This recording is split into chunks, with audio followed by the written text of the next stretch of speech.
All right.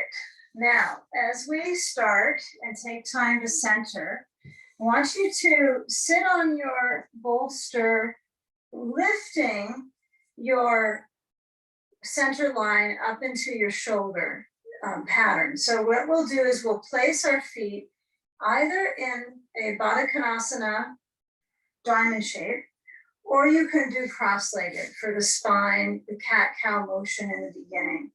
So I'm going to experiment with feet together, knees open, but you might find that when you hold on to your knees so that you can articulate this movement, maybe it's easier for some of us to have the legs crossing to do that movement.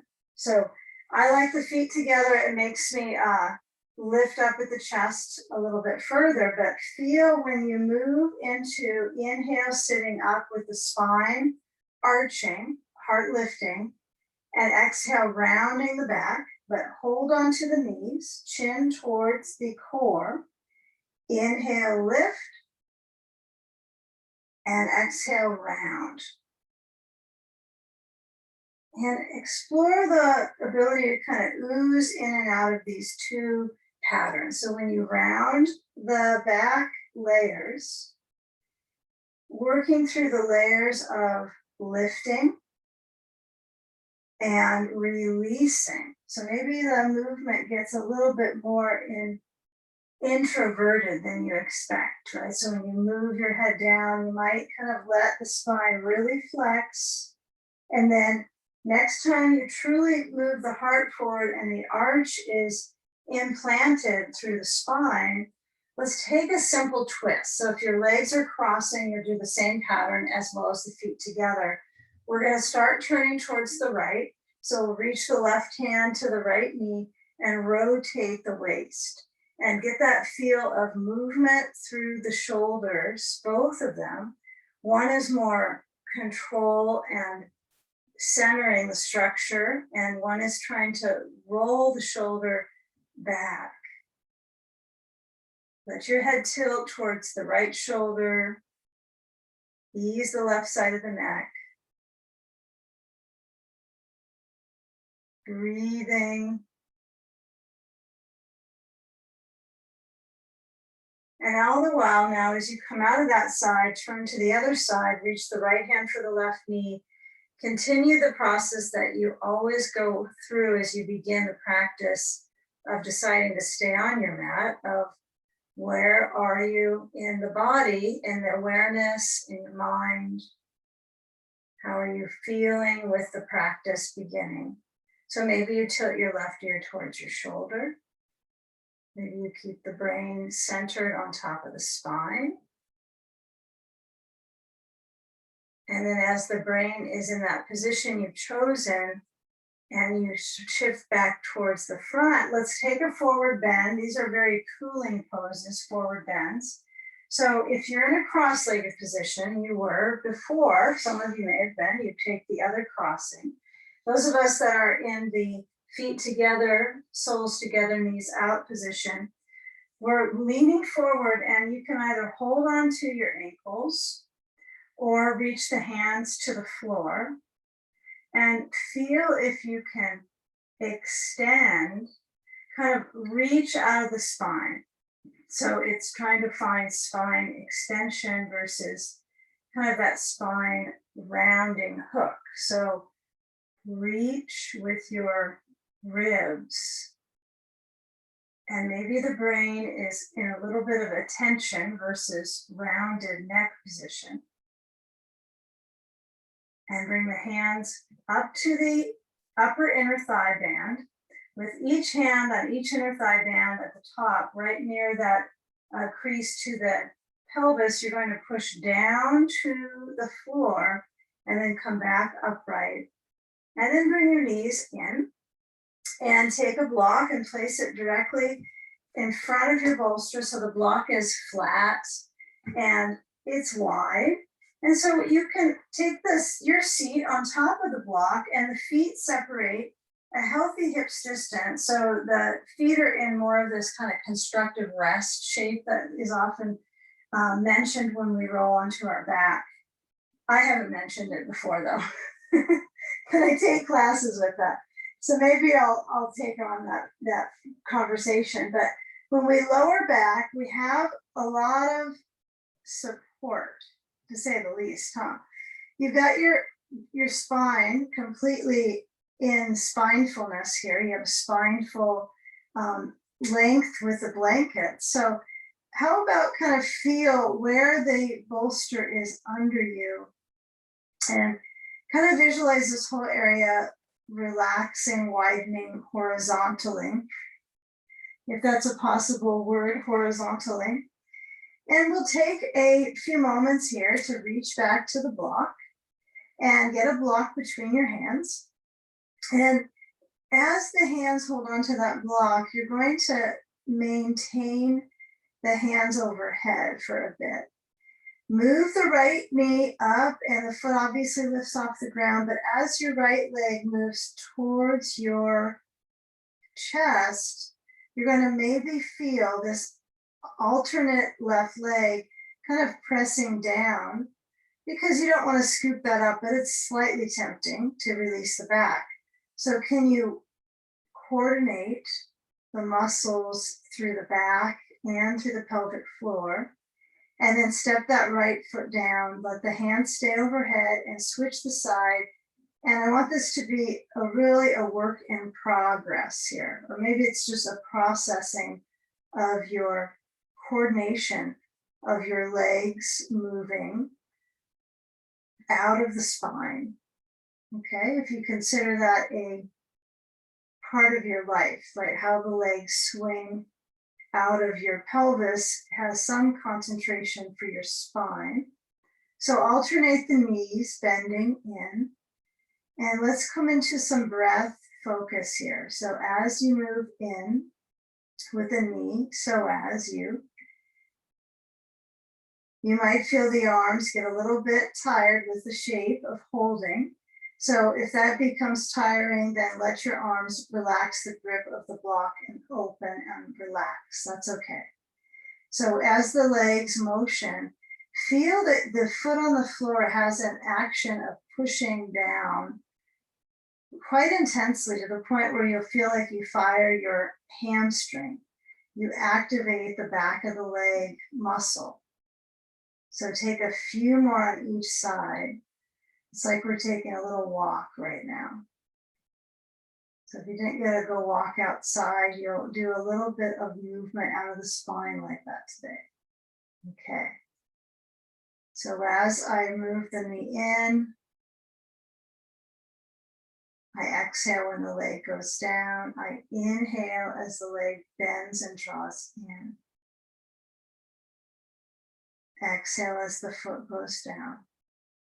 Let's go one more time. And then take Supta Baddha Konasana. So we'll bring our feet together, which might be something you kind of play with. How do you manage that order into your body? Do you just kind of slide the feet together and swing the knees open?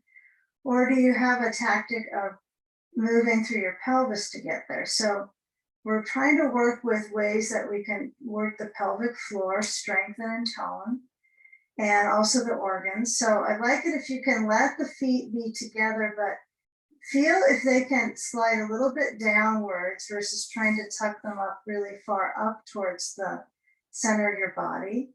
So explore where the distance is of your feet together, and then get that belt. And we'll hold it over the chest. So it's like you're pushing a belt bar, but they're pretty light, right? The belts. So I push this up. I'm sure you can hang some weights from it too, but we'll push this straight towards the ceiling. And then as I have the belt over the chest area, it doesn't have to be exact line of energy, but above your core, let the abdomen expand. So as the diaphragm descends, the belly expands. Good. And as the abdomen relaxes, the diaphragm flows up towards the heart. So expansive. And we'll use the arm motion now. So this time we'll move the arms. So as I inhale, belly expands, hands towards the ceiling. And as I exhale, diaphragm flows towards the heart and my arms go back overhead. So the movement pattern might be pretty slow, but not to be strained. So as you alternate the motion, be generous with the width of your hands on the belt. So if you feel like you want to go a little farther out, and noticing how you concentrate with all these things, the muscles, the leg muscles into the feet touching. And if you get lost on the breath phase, it's okay. Movement oftentimes generates breathing, right? So you will survive. So it's going to be an automatic reflex that you'll be breathing. It's just an advantage when we can focus on it for our mind training.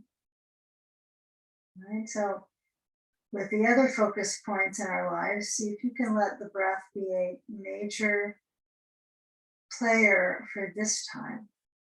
Okay, so a few more moments. And I encourage you to really slow this down. And if it feels proper for you to bring your knees to point up while you do the motion with the belly breathing, that's okay. It will be a little more back bend work with the feet together, knees out. So you can always come back to that constructive rest, feet apart, and then let the knees rest together and work with the movement of the arms. So last time, with the arm pattern moving back, and then relax your grip on the belt, let the arms release open, try to reach the elbows wide. I mean, that's an interesting track. And when your elbows go out, your feet can come back together, knees out, or stay with the knees if you had them in constructive rest. But the elbow experience, is generally under our shoulders during the day. So just to kind of let them strut their stuff, right? Feel them move open and work the kind of not the armpit chest flesh, but from armpit to elbow tip, right? That flesh. It's this nice circulation for also the meridian to the heart and the lungs, right? Which is a place that you'll be working, right, to work with respiration and how you cool your body. Summertime. Okay. So feel the arm weight after you kind of let go of your instinct to keep efforting and trying. See if we can let gravity just have you. A few more breaths here.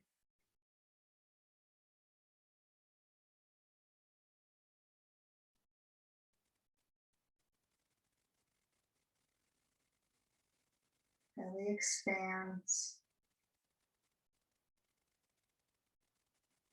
And belly softens towards the spine. Now the knees point up and the legs stretch down.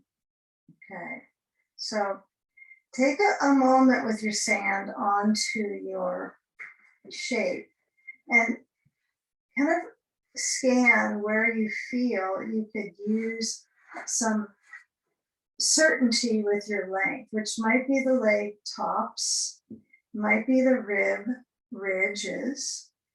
And the bolster does a lot of that support for the ribs right here. It's almost like this bolster is placed here just for your rib cage, for your thoracic vertebrae as well. And working with that breathing experience, even if we had more bolster underneath our upper back, it would get higher in the lungs. So place the sand, either legs or ribs, whichever you prefer is perfect.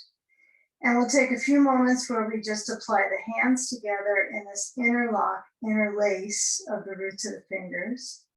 and turn the palms to the ceiling. Try to stretch out your fingers, push through your feet, try to stretch out the toes, widen out those angles, and reach overhead. I want you to do a few of these. It's kind of a pumping action. So I bring the arms towards the ceiling with the same interlace. Inhale, belly expands. Exhale, bring the arms overhead.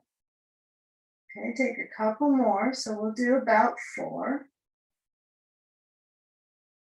Okay, the shoulders might feel pulled up when you move back.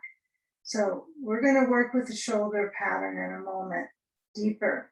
But when you're moving your arms overhead, can you push through your heels and lengthen in the mid-body and then set the shoulders back? Feel where that support is with the sand. It's a very momentary opportunity today on this pose. So as we release the clasp with the hands, we're going to move the sand over to the left side and slide the feet in, and then adjust your placement of your block. Tilt to one side, any side will do, and move your block. And if you're going to do side sage with the block, you want to keep it by you. But as we roll to our left, I want you to get kind of smushed in towards your bolster there, so you're very careful moving your rib cage. But when you come up to take the side sage, if your spine feels not quite ready to go flinging into one direction, you might sit in front of your bolster and elbows on the bolster and windshield wiper the legs. So the feet are wide, almost as wide as your mat, and the knees shift. But the pelvis is pretty well anchored into the low back, right? Well, I hope it is. Okay. So I feel where the knees and the movement actually massages lightly into your hips. Okay. Now with that kind of rustle and tussle through your legs, when you work your way towards your left hip, you might have a ball or a block for your side sage, but reach the right leg back. So if you, have had this practice for a while with the side sage, sometimes we overly bend the right leg, the top leg for the side, and we let it kind of push in towards the ball, the block, or the floor. So feel if you have something under it, or even if you don't, it could be an advantage if you don't, you can let that leg kind of sail back so this hinge lengthens. And then what I do is slide my blanket a little bit away from my shoulder, so there's just enough room, like barely enough, that I can slide my shoulder between, which is kind of nice to have it packed that close. And then as I have the reach with my right hand, I'm going to take my sand and put it on my waist and maybe feel more into the ribs today with it. Some of you might want hip. So let's say this area down to the track of the waist into the hip feels like it could use some traction. I would just go with that one. That feels really good to me right now. But that's because we were sitting and this mid body didn't have a lot of push, okay. All right, new term, a lot of bit of. So as the right arm is reaching, feel that equilibrium, right? So you're lengthening. If you lose your sand, you can either let it drop off or come back to you on its own. Reach to a block overhead. If your arm can sustain that reach without the block, perfect.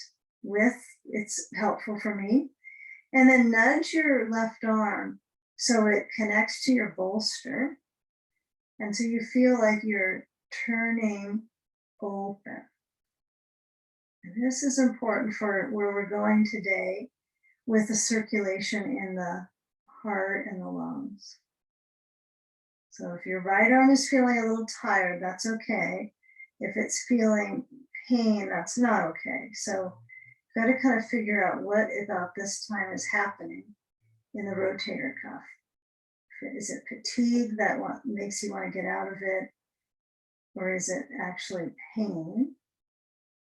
So if you move it around, kind of move the elbow joint back and not twist it, but feel it fluff up. That could be helpful. And then come back to the beach. So breathing, ribs moving.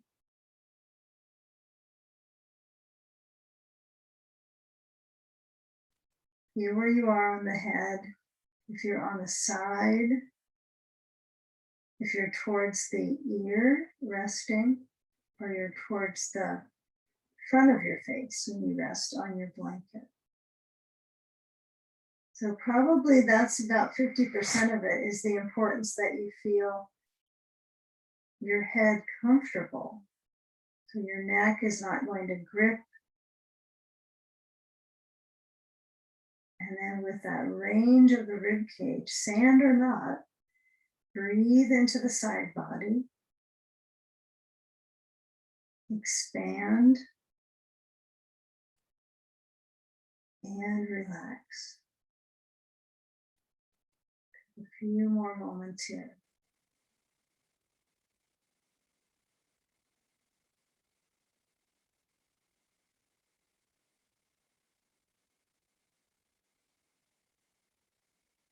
Good. Now with that motion of the right leg, it may feel like it's still, it's in a kind of a still point. But the movement possibility comes from the hip. So when we move back into this kind of variation of, it's a transition pose that we'll move in, but what we'll do is we'll do a three-legged dog pose. So it's going to be like, I want you to give you that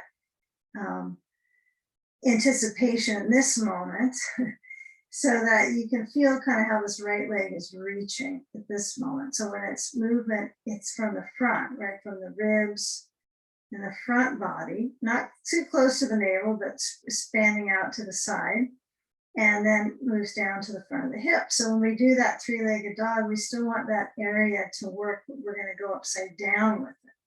So kind of play with it. And remember, forward bends are cooling poses, even on the moment with arm strength, it's going to feel a little muscly.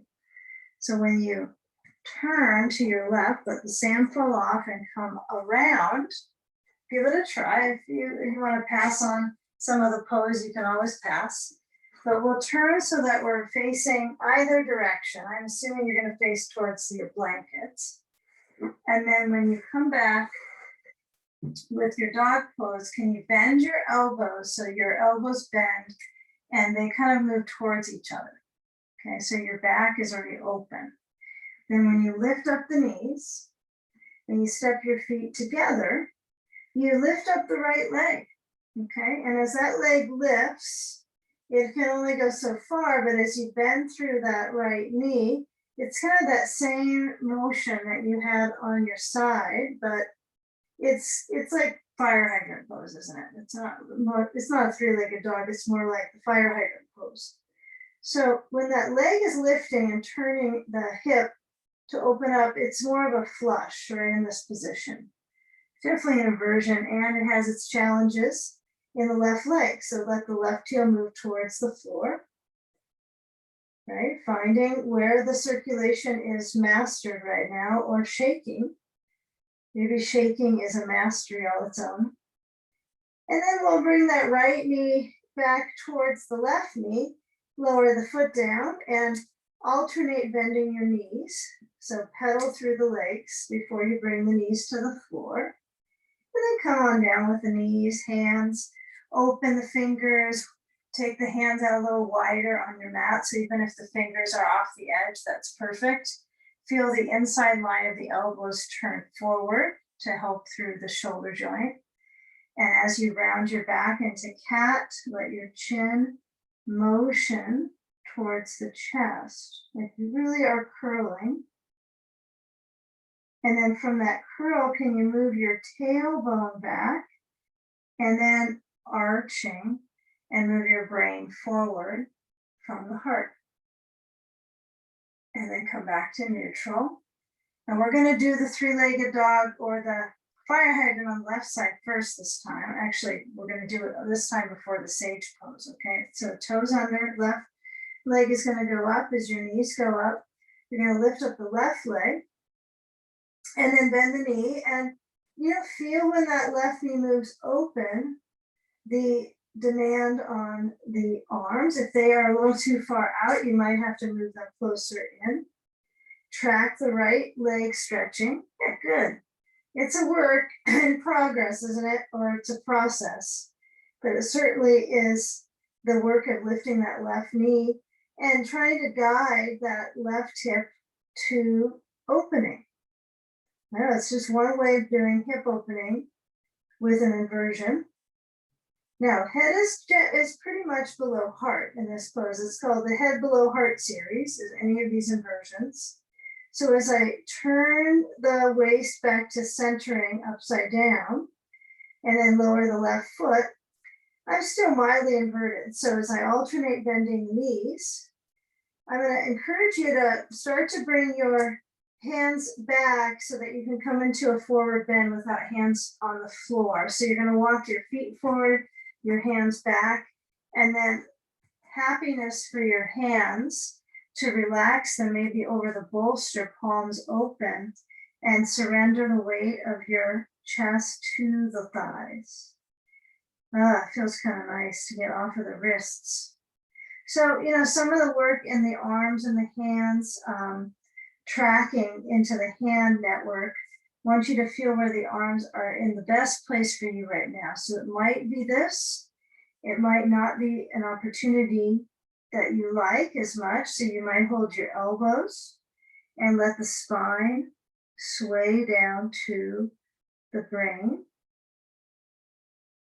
And you might completely drain your arms down towards your feet. Okay, so choose one of those that seems the most useful for you to release in your arms. And part of it is how we play the weight of our body into our structure, if it felt pretty tight in your wrists in the last few poses. Okay, so before we lower down to our next sage pose, I want you to work with a few kind of roll downs, spinal rolls. So you'll just push into your feet and let your hands sway down apart.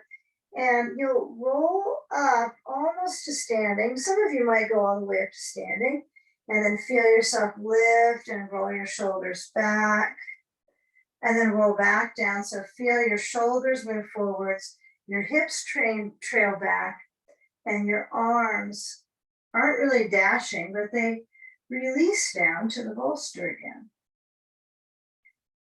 So if that felt easeful for your shoulders and your spine, it's a nice one to experience, the roll downs. And then we slide the hands back forward and we take some practice attention. In fact, you might use the session today sometimes, not like following it pose by pose, but kind of feel in your practice how you get down to hands and knees from here. Does it work better for you to push your feet back one at a time and then lower the knees and then arch the back? What is a nice way for you to segue into hands and knees? Toes relaxed, round your back to cat. Anything you can do to loosen the spine channel. Okay, a few cat cows. And then we'll come to the side sage with the right hip down. So the right hip down is going to be the side of the hip. So when I move to the left and then go down to my right hip, I really want to get that left thigh to move back. So maybe putting your elbow on the bolster. If you're pretty long arms, tall, this might be something that you have to sit up and then tilt down. But sweep the left leg back, sweep your floor.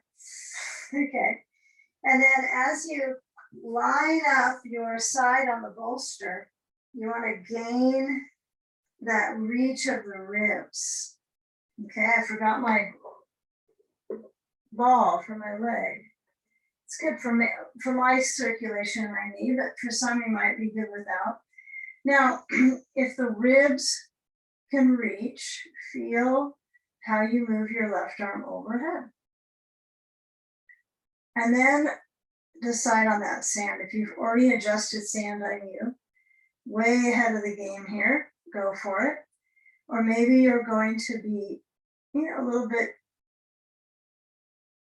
of contemplation of where that sand would be useful. So give yourself some time to process any moment in the class, right? You need to slow down to recognize where the focus is in the moment. So we do sequence the patterns with something in mind, right? So working with the heart today and poses that are a little bit more on the cooling side.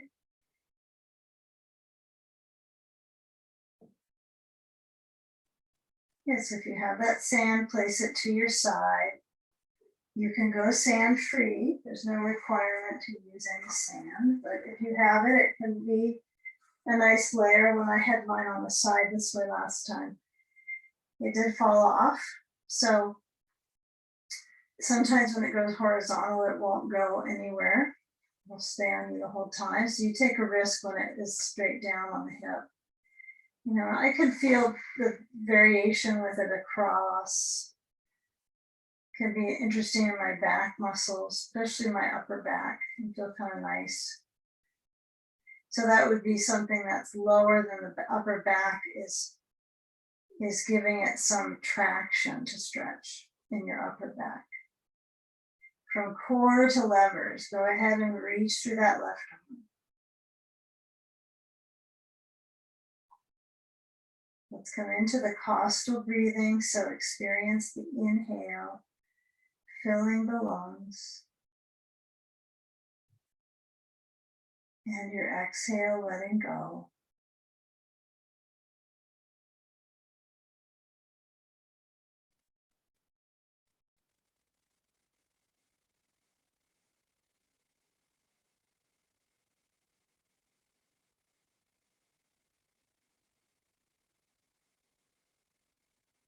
Now, each of these cycles today are leading into the next, right? So we're going to be moving upwards in a moment to seated on the bolster. And this left side, we're going to let be the first focus. So, the last side stage, we moved into that three-legged dog kind of variation. And this one, we're going to have the same contribution from one cycle to the next. It'll be a little bit easeful because there won't be any pressure on your hands. But feel where that left arm is leading, and whether it's a little fatigued and you want to move it open or kind of let it start moving your sand away.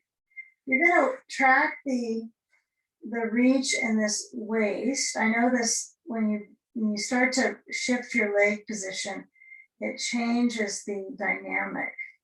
But what if you could visualize it didn't? So this is the side waistline to the quadratus lumborum, which is housed in the back quarter, right from your ribs, attaching to the pelvis. So that's one area I like to bring focus to coming up. So start to guide your left knee to your right, swing the knee together.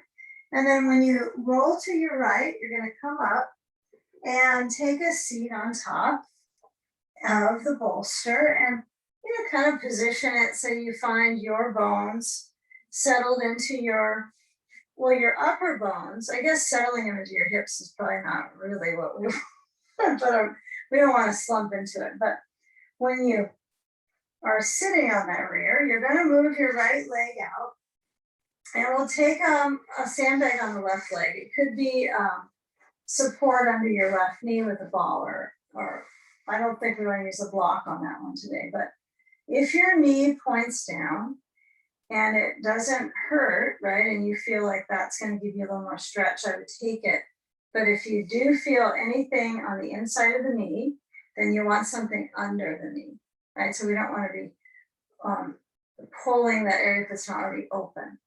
But there's an advantage to, trying to work that leg downwards. So I've got some props around me, I think. I got a belt way back out of town there. So I'm gonna get that and I'll have my blocks towards the sides. And you can do this side stretch with or without the belt. You can use the block under your elbow. You can use the belt hooked on the foot. There's probably something to each of those that's pretty dynamic. But how about this? I'll give something that's an instruction. So we'll take our belt and you got a loop. So you're gonna make that loop pretty small. Okay, and you'll hook it under your right foot. And as the leg is reaching to the, it's going towards about almost 2 o'clock on that right side. Okay, so when I take the belt around to my back of my hip, so it's behind you, you'll get a reach of your right hand to that belt. This placing it back to this side is going to be something we're prepping for. So if you've got the belt, you're gonna just let it reach around your back so it's over towards, you'll be able to get a hold of it when you come up. But I want you to hold on to that belt and you're gonna lean down, okay, with that hand pulling on the belt pretty firm. So pull, and the elbow could be outside of the knee for this one today. I know it's generally always inside the knee, but feel this waistline trying to stretch, and especially if you feel the side. Okay, so you might even want your elbow on your leg so you don't fall out of it. So as you lift the left arm, you can bring the arm over the side of the head. You can bring it behind you. My preference is to keep it behind me. And then turn your head towards the leg that you're leaning into. And maybe you tug on the belt and you feel like you're lowering down, but one key would be, an instruction would be to feel from this belly button out to the left side. All these, the sensation and the nerves in this area is kind of interesting because the organs have a little bit of a kind of understated consciousness when you're stretching, right? For a good reason, you're not really feeling them. But you'll feel this side band probably into the back muscles. A whole different experience there, right? So when you pull with the hand on the belt, I want you to give yourself one more inhale, fill the lungs, and exhale. Notice if you can lower down a little to the right. Eyes can be open or closed. Flex your right foot. Okay. Now slide that right hand on the belt so that you come all the way up and you still use the hand on your belt to engage so that right side is toned. Okay, now be kind of tricky. You're going to slide your left hand back to hold the belt and reach the left arm back. Okay, bring the right hand to the left knee. We're still with it. Good. And then when you process that rotation in your structure, feel the circulation optimize here from your left side of your waist, right? So the side you were just working on kind of carving open, toning, you're working on trying to lift up out. So the area that might find a little bit of resistance is probably kind of belly button and then below, right? That's a little bit in a fuddy-duddy place here. So inhale to lift and exhale to twist. Okay, that left arm, if it's getting tired, you can let go of gripping on the belt so much, kind of soften the elbow. Feel the right hand, most importantly, on that left knee. Great, and let's take one more focus on the neck. So we're gonna tilt the left ear towards the shoulder. But be gentle here, let the jaw relax. Keep it real simple with the neck, just a light stretch through that right side of the neck. Okay, and then feel your head, what you think is centered. And then when you feel the body come back forward, we'll turn back to the front. And As we take the belt off the foot, you're going to cross the right leg in front of the left. And in fact, you might notice that the cross-legged position is going to start to promote some dose of awareness in this right leg into the hip. So take a block, set, let's see. First things first here, we'll put our sand on the right leg. Okay. If you've got the ball and you need that under your knee, just keep it, no big deal. But we'll take our blocks to the front first, straight forward. And this way you can decide, are you gonna go to the left or are you gonna stay forward? So extend out of the spine. Yeah, visualize a swoop out of the spine, a swoop, scoop, a scooping swoop. Okay, and then when I reach, I try to keep that reach. Then I go to the left. So the key here would be to keep reaching with your breath, with your arch, and then go left. Okay, so you're kind of using these as your stilts, right? You're gonna go over to the left. Now, the one thing that you are avoiding, hopefully, is rounding and then going left. Okay, so try to keep that extension. So you might even, touch to your back and notice, yeah, I'm not, rounding, and I'm trying to keep that strength and tone. So sometimes our spine work in this layer of practice is pretty subtle, but very deep in tune.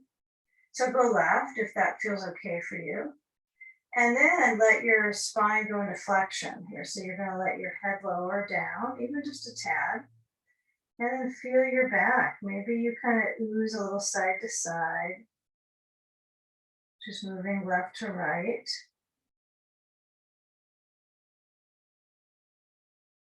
So it's a really kind of slow shake through the core of the body. Core shaking, okay? Twitching. And feel that awareness in the right inner thigh to the hip.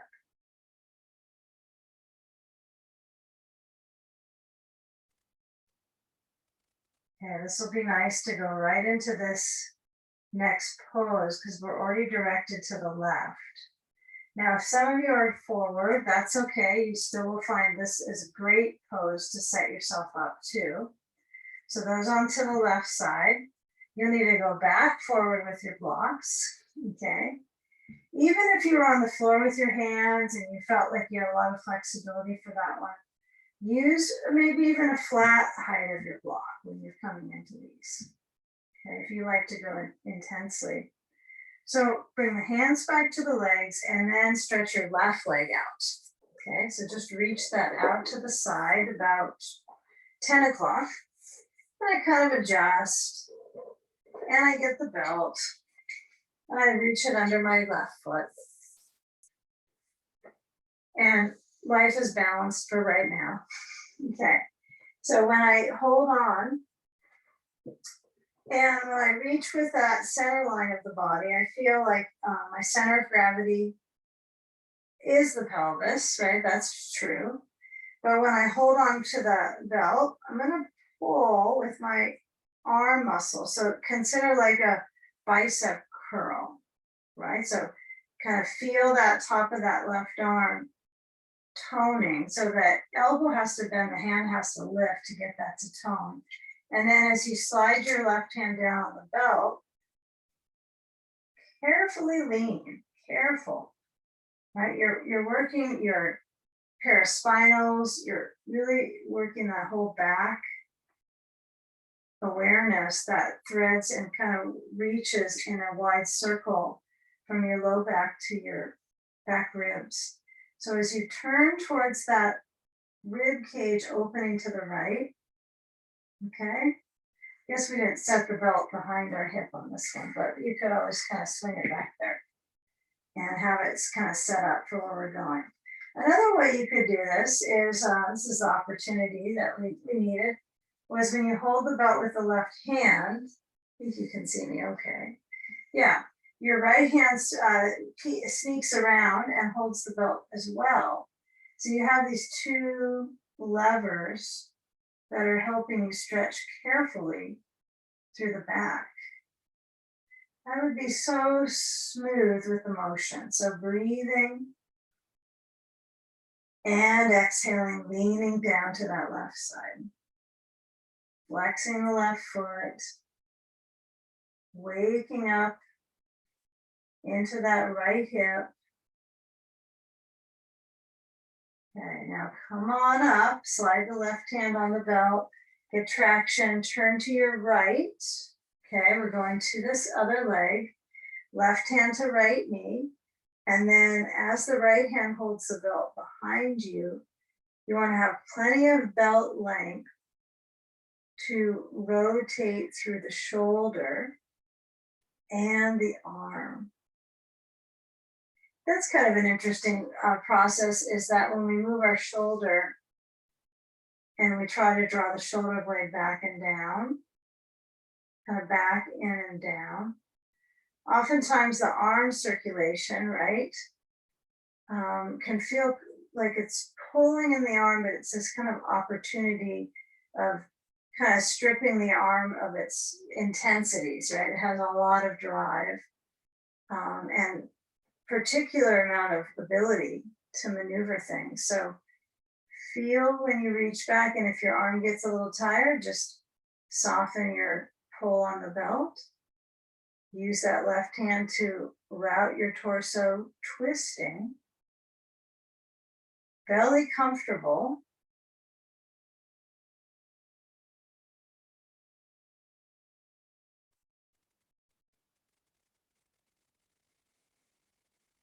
Okay, now as you keep the stimulation through the back lifting, you might have tilted your ear to your shoulder. Give a few moments to move the neck. Yeah, and then as you come forward, we just slide away from that belt. Simple, bring the left foot forward of the right shin.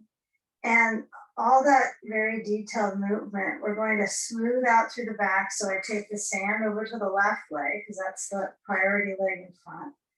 And then I lean forward. Yeah, if you're sliding off your bolster, get back on. Sometimes that Humpty Dumpty happens on these. But when you lean forward, you've got the circulation seeping through the legs, and you can take your blocks. Sometimes I get ahead of myself on this and swerve over to the right immediately, but you might start with step one, okay? And then go to the right and feel that rotation. And there could be some limitations to your ability to turn off of the top of the thighs. You know, it's an interesting way to travel through the body, because we don't often do this in our daily habit. It's pretty, the top of the thigh is kind of, it's almost like it's turned into its socket and held right in a certain spot or habits. So you have to kind of unscrew it and loose and lubricate the space. So a few more moments. The blocks are either right or they're in front of you. Either way, it's perfect. They could be a little lower and they could be higher. They could be at the third setting. So reaching your ribs, extending versus rounding. Okay, now the spine's kind of going to be able to round here for a few moments. So feel when your head lowers down, and that naturally will work our neck into the spine, offering that space between the vertebrae. Okay, can you sneak your way into a pigeon pose here? So we'll slide the sand, and when you slide that off, what you're going to do is move your hands down to the floor space, and then as I move any object that's under my knee away, I take my, actually we're not quite ready for it. Come on up for a moment. We gotta move our blankies. I forgot. Okay. So I turn my blankets back to the same direction of my bolster.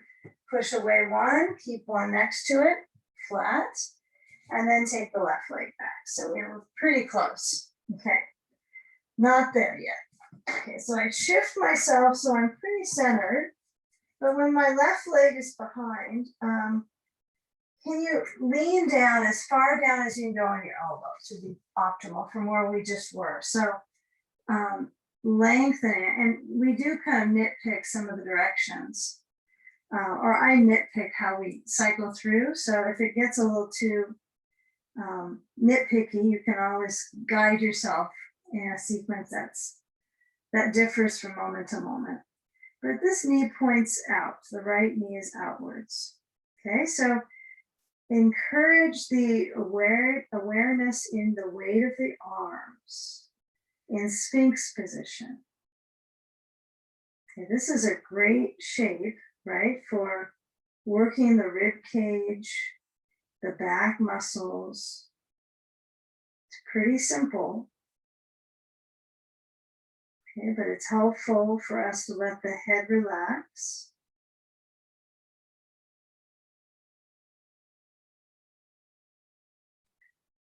Okay, now bend the left knee and feel that foot draw towards your seat.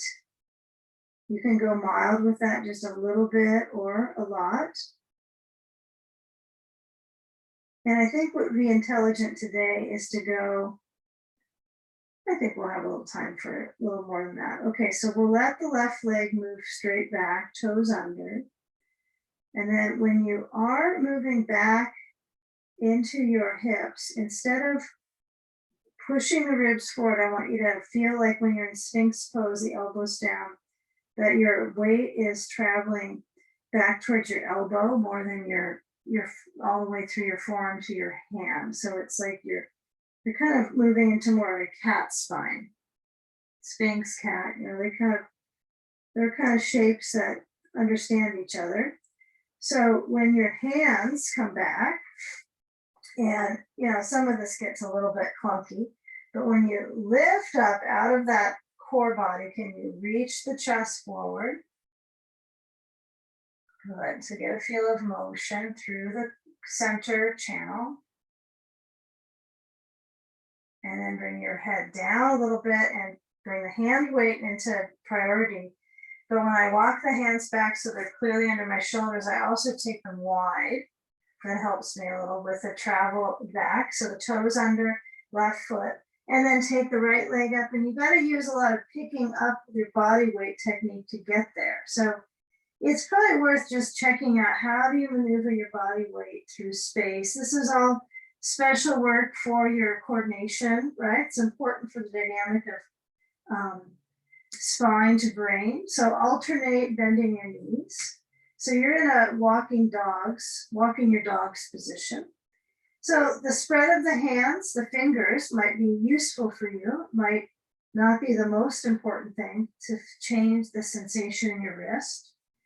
But next time you work with that reach of the heel, I want you to lower down your knees and then turn your bolster forward. And your bolster is going to be spaced. So it's under the short end of your bolster is under your navel area. So that's kind of a little bit chancy if you make that exactly right. One way I've done that before is to put like a block on my bolster. And I kind of see if it's about that same area, or I just aim down on the bolster and then see if when I land, I can still feel the bolster on the front of my very top of my thighs. It's just not all the way back under my knees. I don't want it there.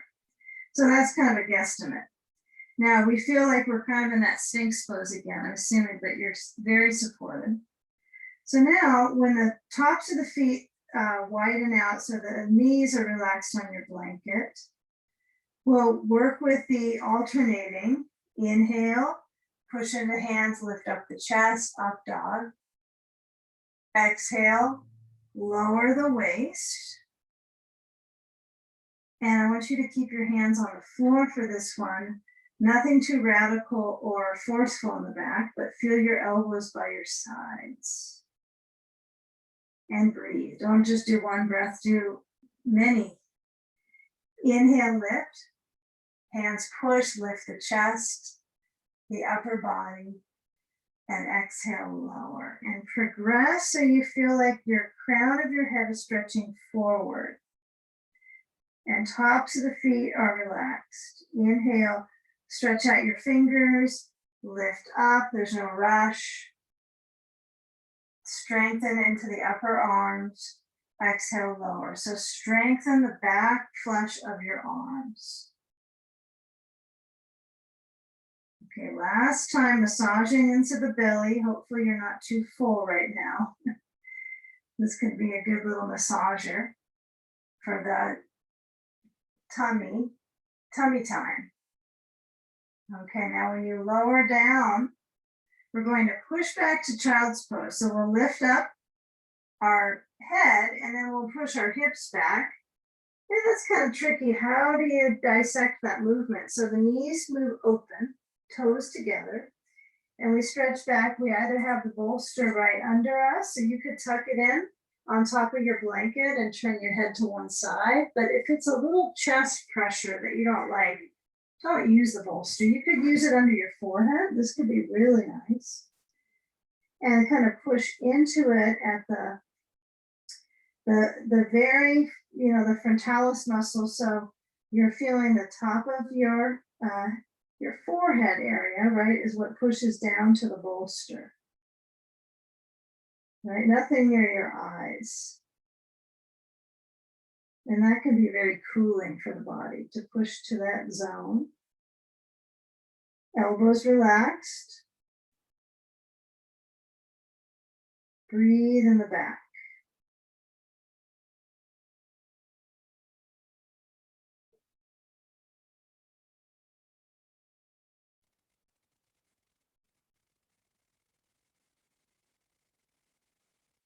Enjoy how the spine has a sense of reaching.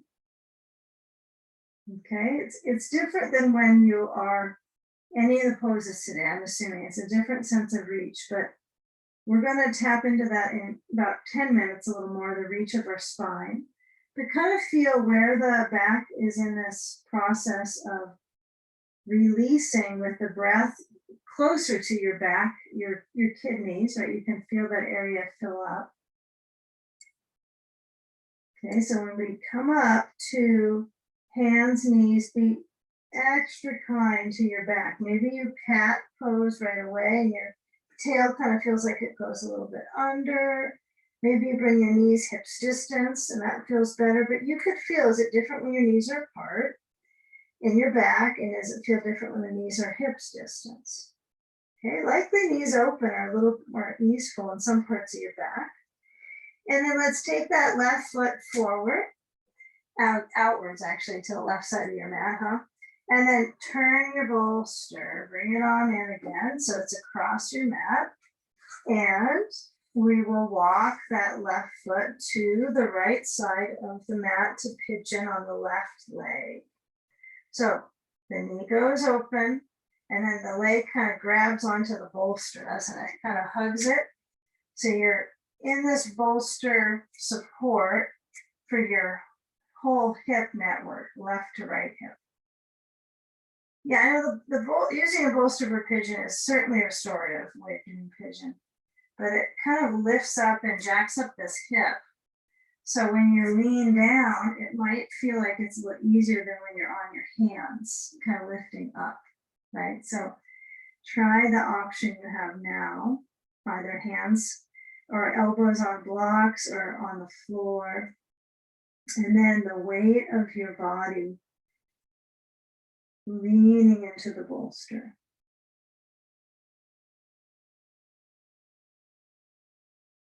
Notice where you have the most weight. Is it in your arms or is it in the hips? If you're really pitching forward the most and you feel like you're kind of you're kind of tired with, efforting. And sometimes you might take this one where you have your blocks under your elbows. Maybe they're at the mid height. And so that I have to pitch a little more weight to my hips this way. Right? So if I'm pitching forward, then I'm kind of missing out on some of the benefit of my hip. And you might as well get that when you're in the practice, because it's just a rare area that you can jostle and lubricate in daily habits, right? Unless you get into practice intermittently during the day. Okay, but these kind of poses are hard to perform randomly. Maybe not. So left knee is open, and the knee is also in a little bit of a funny position for the angle in the joint. So that's why we're lifted up. Right, so that's going to enable that hip to balance. But I did mention we're going to try for legs up the wall in a little while. So when we go onto our back soon, I want you to let your focus be when your legs go up, that you're going not quite symmetrical in some of it. So you're going to be working one side to the next in the inversion. Then we'll get to the legs up. So key into the hip here, the left hip. Turn the key in the hip. And then when the body weight is centered, kind of imagine your navel center straight down towards the floor versus twisting it. Okay, if your elbows are all the way down, then you're going to want to start to group them together up, and I'm grouping them symmetrically here. Okay, now as you start to come up, you're going to probably need to remove your blocks. So you have just the physicality of what you relate to from your body parts, right? Your hands. And then you lean into your left leg and you swing the right leg forwards. And it goes forward, but it's going to go up in a moment. So let's get up with our legs. Let's take our blankie, put it at the back so it's flat, not too scrumpled up. Scrumpled up. And then take some blocks back there. Everything's kind of back with you, not in the front of your body.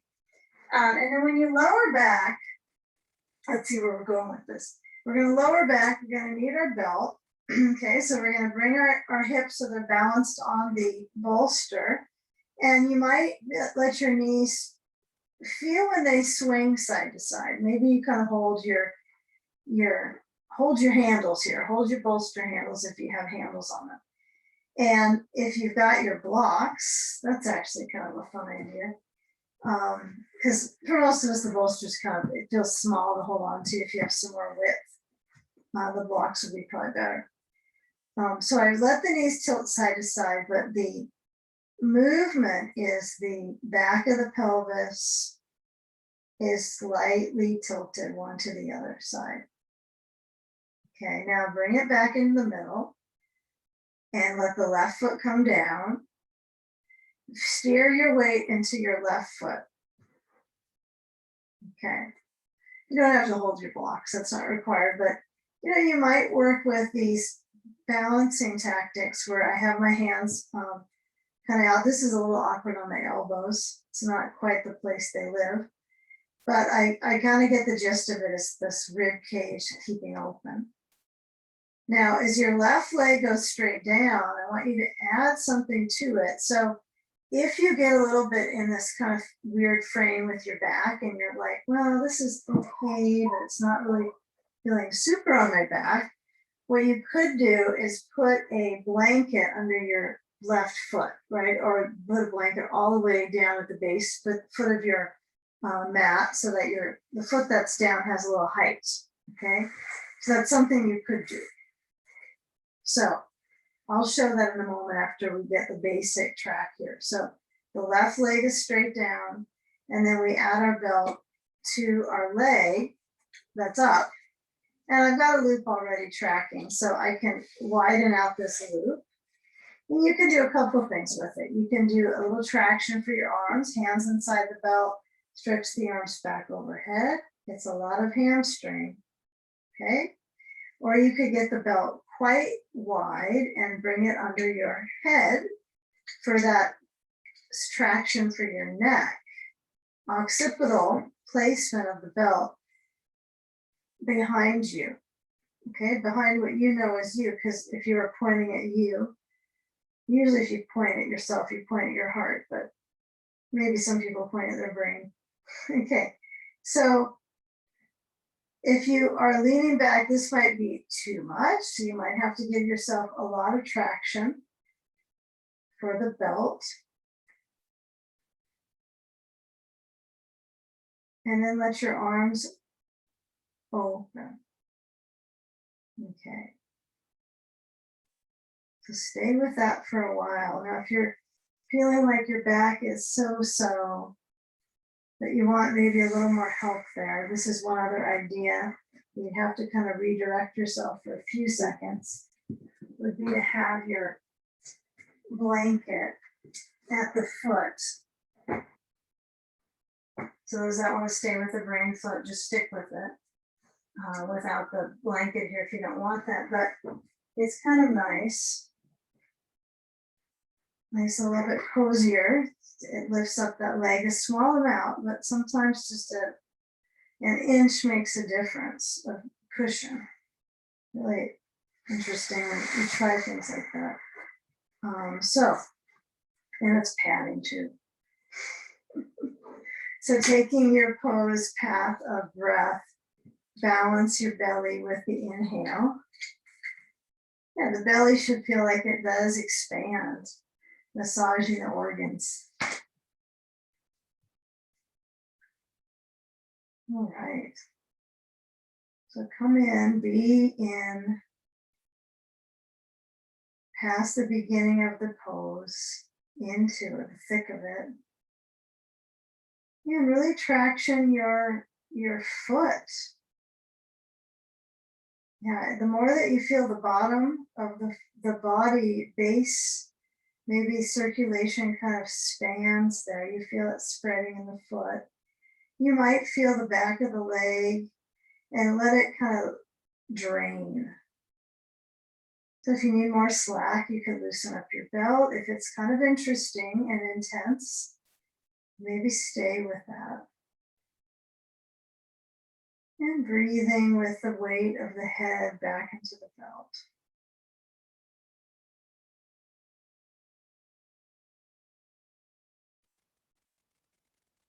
Be careful that you're not tugging so much at your neck, but you're letting your head rest back into the belt.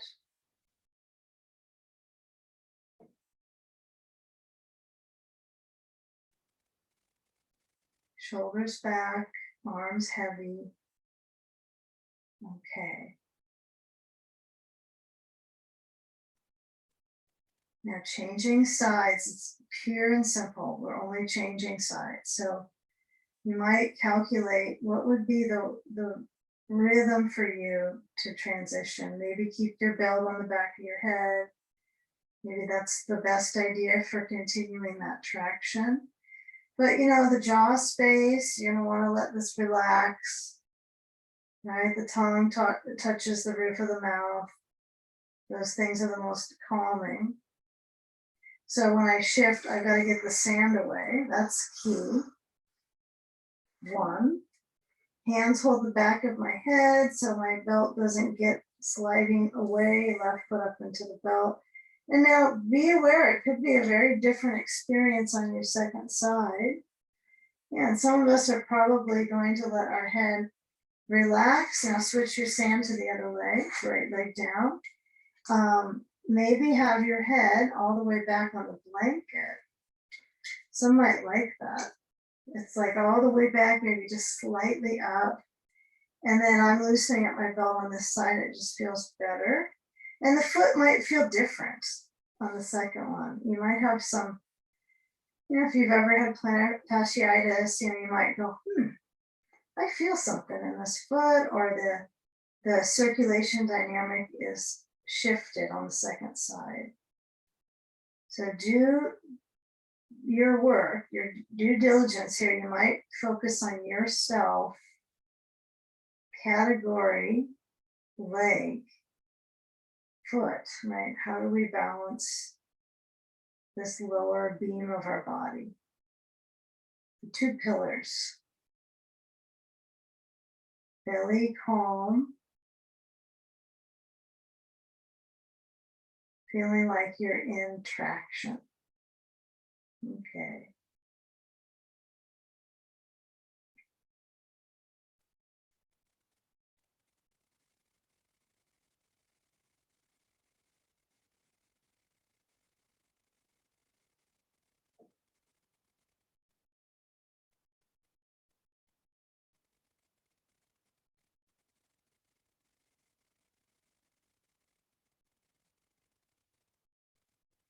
Okay, now let the neck relax back into the belt. So the weight of your head and the whole experience here of the jaw, the mouth, swallowing, and the circulation in the thyroid area, right, and the throat, the endocrine glands here. So you want to feel like that has a little bit of squeeze, a little bit of tone,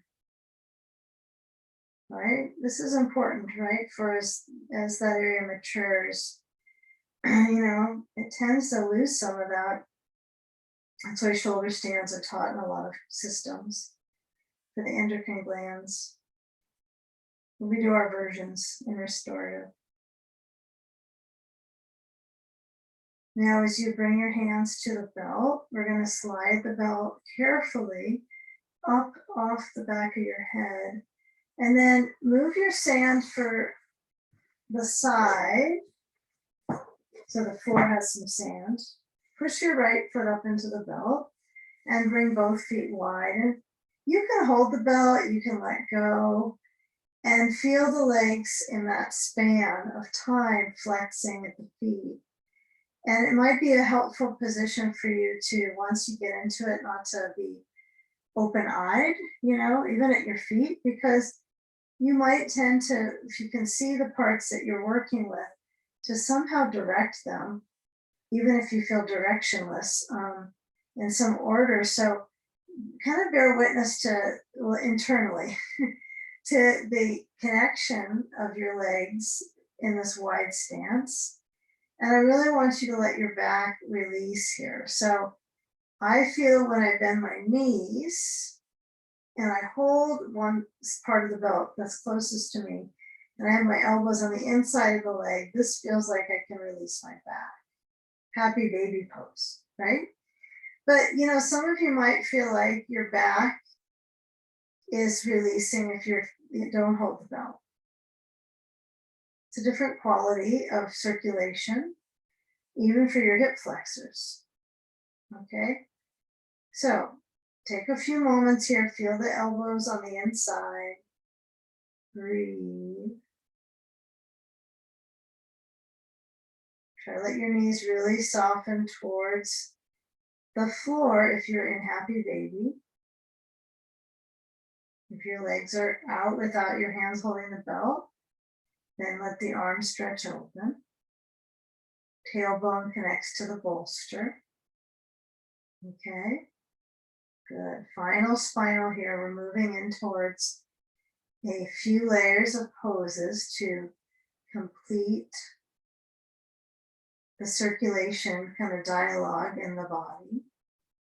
So we're kind of moving to the lower frame now, the lower levers. And then we'll finalize, polish it by reversing the flow of gravity to the brain. So bend your knees if you haven't already. Hold on to the belt, slide the feet together. And then once you're here, can you hold the belt and let the legs shift forward? So they're way out of verticality, they're forward. It does create some core strength, right? So you're probably feeling that in the core. Now, instead of letting the tail kind of hook and press, feel the legs both moving forward. Feel the dynamic in the upper core, lower ribs, and then bring the legs straight up, bend your knees big time. And then with that bend, big time knee bend, you're gonna keep them bending and then move. I think it'll be best for us to actually get your belt around your legs. Since you got it, you might as well get the best bridge you can. You're going to tighten the belt around the thighs. It's good to use our props in linking stages of poses. I just link them. Now we've got a belt that links things together, huh? So we got the belt around, it's kind of mid-thigh for me. It's not perfectly mid-thigh, but it looks like it from my viewpoint. So as I bring the knees towards my chest, I'm gonna bring the hands to the bolster, of course, push it forward. Kind of ease your back. All right, so this bridge pose could be either feet on bolster or not. So if you're gonna opt out of the feet on the bolster, this would be a great time for you to bring your bolster, kind of shift it over to the right side of your space. If you're going to use the bolster on your feet, you just keep it forward and you put your feet on it. It's that simple. There's an advantage to using the bolster. You can get higher on the spine because it's like a shoulder stand. You get a little bit higher because your feet are up. But some people like the feet on the floor, and I like to change it up just in general. So when the feet are on the ground, it's like you feel the quality of an even surface. If you're on a carpet, maybe it's a little different, but you'll probably still be starting to work into that feeling of balance versus the bolster. Okay, so you decide bolster under feet or floor, and I want you to move that belt so that if your legs are pushing out to find resistance of the belt, if your knees are pointing out, so it looks like this shape of a V,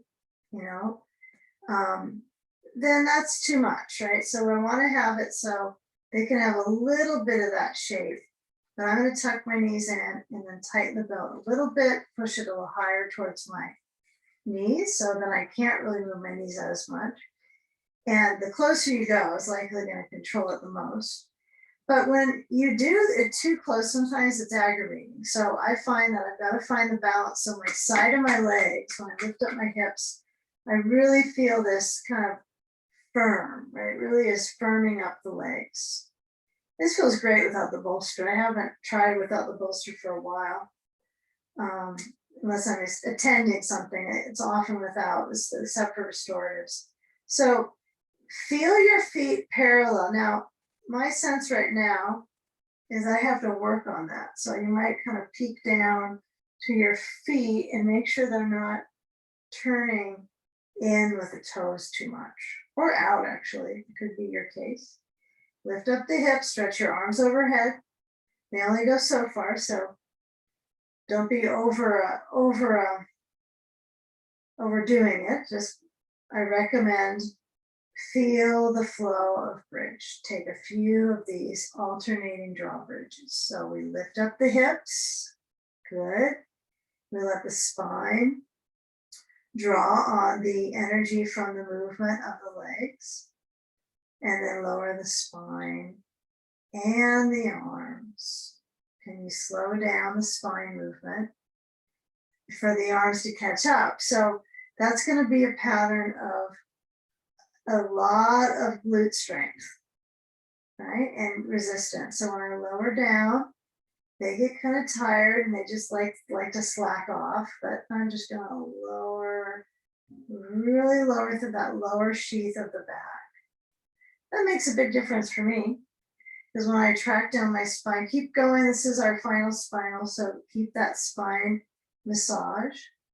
When you lower down, maybe it's that lower sheath of the back of the waist that you need to slow down and park it. Okay, one more just for fun. You might lift your heels on this one if your feet are on the floor. Lift up your heels and then bring your arms over and have the hands separating, the palms relaxed. Okay, take one more lift of the hips. Now remember, your head is centered back on the blanket or no blanket. And then lengthen through the whole spine to come down. Oh, my spine came down before my arms. Okay, it's a conscious effort, isn't it, to get that to track together. All right, bring your knees to your chest and unbuckle and swing the left leg over to the bolster on the right side. If you've got this blanket down below you, you might use it. It's not going to hurt anything. It could be nice padding. But when you cross over with that left leg, reach for a ball if you have one, tuck it into the sacrum, and then add something to the outside of the left leg. Add some sand, okay? Sprinkle some sand on that leg. Put the sand so it's in a position where you feel like it fixes, it has a fixed program of kind of circulation in the hip. Stretch way out with the left arm, either open or besides your head. You know, this has a little bit of closing quality in your back in some ways when it goes up by your head, but there's certainly some other positive avenues for that, or to take it straight out. Stretch open both arms and let your head roll towards the left. So your left leg crosses, your head goes to the left. Relax the right leg. And it ooze out the stagnation in the body.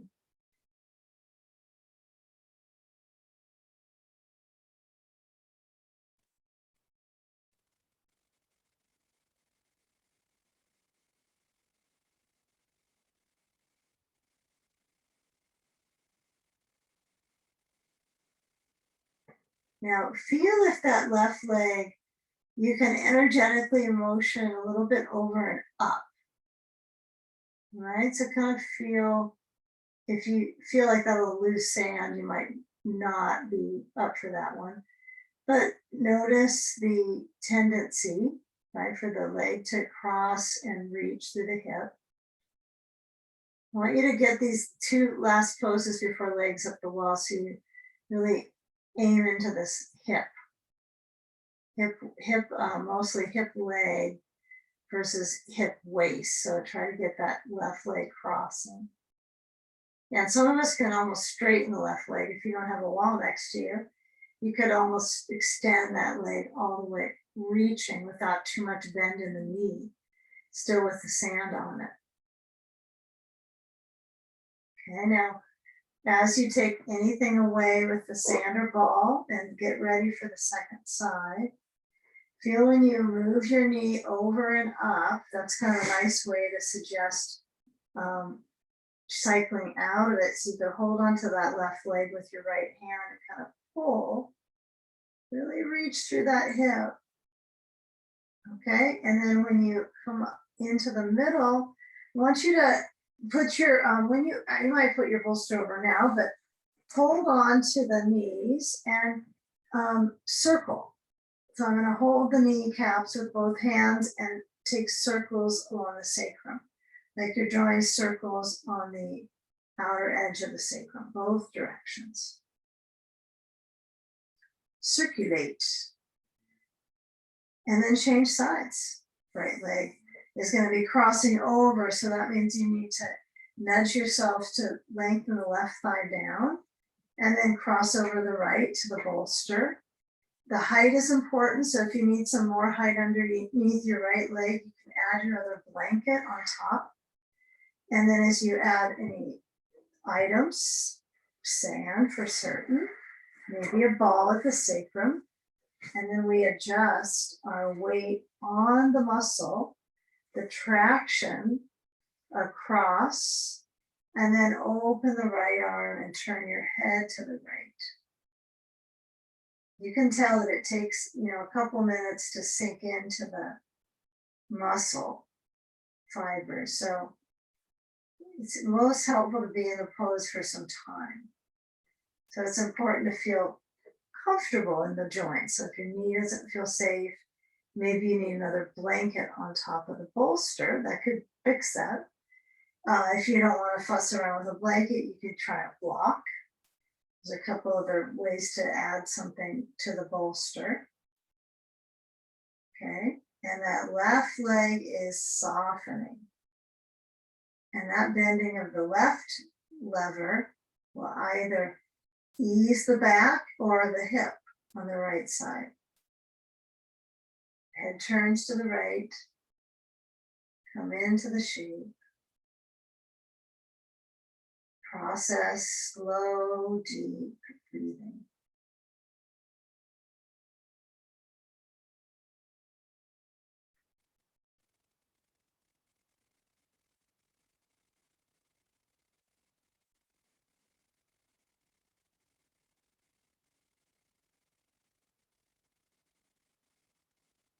Now, if you find you're in a state of comfort, and there's some areas that feel like it's getting tugged on, but overall you start to align your ability to create some of the poses where you relax, but your consciousness is calming. So as we begin that process of maybe shifting, and the shift is going to be to legs up the wall, right? Or legs up a chair, legs up a couch, or wherever you can get your legs up higher than the bolster. So with this crossover with the right leg, I'm kind of holding out for a moment just to initialize my focus in the low back and the back of the pelvis area. Kind of notice that area is going to be a focal point. So if you have a ball, slide that out. It's a pretty soft object to get away. And then when the sand goes away, this area is kind of pumped up right now, this right side. So we want to let that area filter over towards the center channel, right in the back of the pelvis. So you can bring both knees in just to squeeze and knees apart to complete that symmetrical dose in the back. But we'll take legs up. So you don't want to spend too much time there because we're going to spend a few moments with our legs up at the wall. So take a moment to roll to the side and then come up, and then get your bolster at the base of the wall and attend to a blanket under your head, even if you are averse to that, like with our bridge pose, you might want to use the blanket for this one. And when you come upside down to get there, get your seat at the wall. You don't have to be spine tall to get here. You can round into it because you got to get in a cannonball shape to get upside down. As far as I can tell, there's some people that find other ways to get here, but when you roll up and swing the legs up, or if you're at a couch, it's really easy, isn't it? Or on a bed, to let the legs lift up and curl around. But if you are using that type of prop, get the legs as high as they can go. So the feet are as high as they can go. So if you are on like a couch, you're going to put cushions on the couch, so your legs are going to get higher. Okay. So add some sand if you're at the wall, probably easier than other objects because you don't want the sand to fall back on you, unless your knees are bending and you can put on the shins. But we have the sand on the soles and the feet separate. Find where they're only a small separation, so you're not going to spend a lot of energy tripped up about correcting that or getting the perfect balance. So I'm going to have my toes slightly turned in because I can see my knees are going together. And so we all have differences with that. If you watch a group, it's going to be likely 50-50, or there's just be differences immediately. You'll notice in how people structurally hold themselves. So I'm going to kind of slosh around a little in the back of the pelvis, like I'm wagging my tail until it feels like the tail is lifted. And then the arms are moving open to cactus. Okay, so let your spine center itself. Feel the natural arches and the shoulders back and down. And maybe your neck needs a little bit more fluff. Maybe you're going to curl your blanket, so there's a little more support in your jaw. Sometimes this is really nice. On occasion, you can stretch the neck nicely. And if you have any glasses on, please remove those so you'll be a little bit more comfortable. Relaxing the face and scanning the eye control to closing. You have an eye pillow, put that over the eyes, or a little towel. And zone into scanning the circulation dynamic. Breathing is the beginning.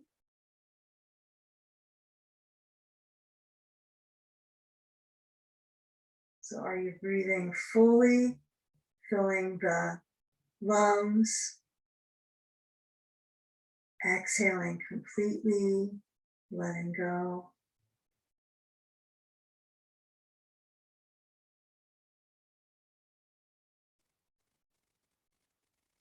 Feel that simple motion of the belly moving with the breath.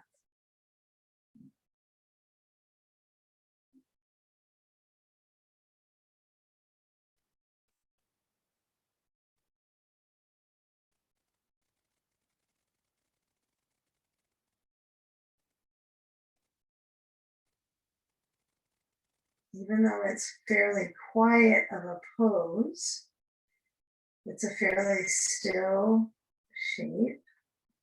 You likely are noticing some circulation dynamics, right? In the legs, they could start getting tingly, your feet could be tingly or cold, right at the toes.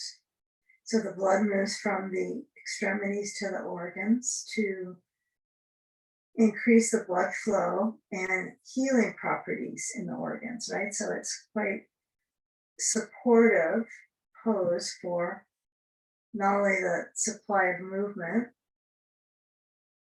with the legs upside down, but also this pool, right, of the belly. So Viparita Karani translates as inverted lake, right? So this belly is the lake. So let the circulation boost there. Move with the breath. Abdomen expands and relaxes.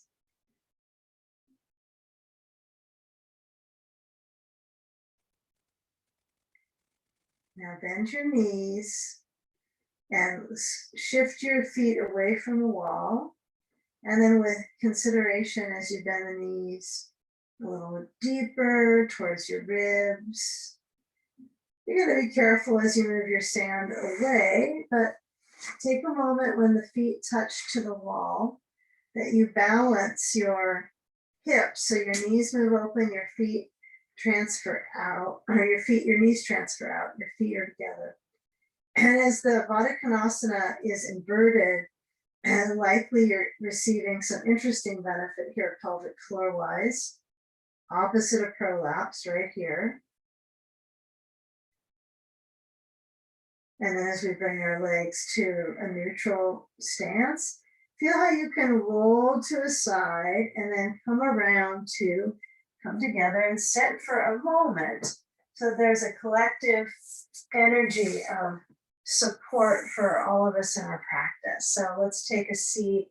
And when you spine up, feel the shoulders roll back.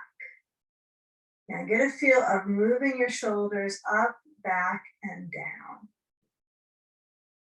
Lifting and rolling.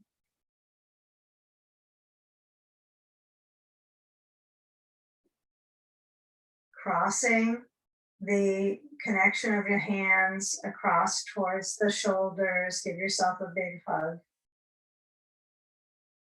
Give a squeeze. And then when you bring the hands together in front of the heart, bow the brain down to your heart center, surrendering here. Breathing, filling the lungs, closing the practice, feeling the support,